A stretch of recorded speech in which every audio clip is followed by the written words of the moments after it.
Have you ever felt that the moment you truly commit to your spiritual practice, your life seems to spiral into chaos? Have you ever wondered why the more sincerely you walk the path, the more pain, conflict, and confusion you face? Welcome back to our channel, where we explore the hidden truths of spiritual practice and reveal the deeper layers behind the teachings of the great masters. Today we confront a paradox that shakes many sincere seekers to their core: the strange and often painful reality that the more seriously you pursue awakening, the more challenges seem to arise. Could it be that the very act of trying to awaken brings forth resistance from life itself? Let us begin by acknowledging an often overlooked truth. The spiritual path is not designed for comfort. It is designed for transformation. And transformation by its very nature is disruptive. You cannot wake up without disturbing the sleep of the ego. You cannot transcend without first confronting the chains that hold you down. The Buddha himself never promised a smooth road. In fact, before reaching enlightenment, he passed through every imaginable trial. From temptation to austerity, from loss to loneliness, from silence to inner storm, the path he walked was carved not with comfort, but with confrontation, with illusion, with desire, with suffering. So why is it that as soon as we begin to meditate, chant, pray, or truly live with awareness, everything seems to go wrong? Why do we feel tested on every front: our relationships, our health, our finances, our emotional stability? Because you are not just learning how to sit quietly. You are inviting your entire karmic structure to be reconfigured. You are pressing reset on lifetimes of unconscious conditioning. And the moment you do that, the spiritual forces around you begin to test your authenticity. These are not punishments. These are confirmations. Imagine a person who believes they are full of love and compassion. They meditate every morning, read sacred texts, and speak about peace. But then someone insults them. In that moment, their carefully cultivated image shatters and rage erupts. They feel betrayed not by the other person, but by their own reaction. That moment is not a failure, it is a revelation. The true purpose of practice is not to look spiritual, it is to reveal everything that isn't. The Buddhist teacher Mingyur Rinpoche once shared a story of a student who claimed he had mastered compassion. The teacher gently tested him with minor provocations, interrupting him, ignoring him, questioning his motives. At first the student smiled, but eventually the mask fell. He lashed out in frustration. In that raw exposure, his real work began. Because until you see your unhealed parts, you cannot transform them. This is what we mean by spiritual traps. These are not supernatural events. They are the illusions we hold about ourselves. They are the false identities we cling to: the peaceful one, the enlightened one, the wise one. And the universe, in its wisdom, sends mirrors to show us the truth.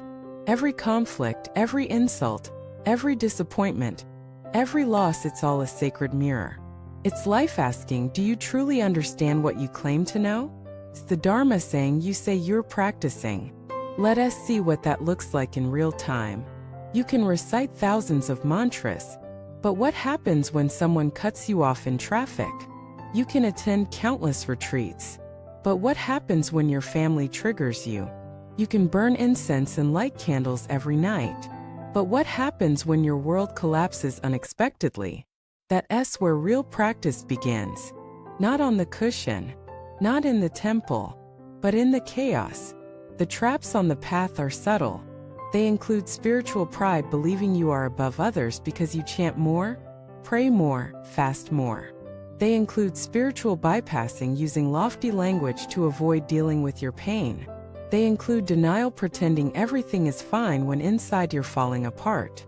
And the most dangerous trap of all, believing that the path should be easy, and if it's not, something is wrong with you.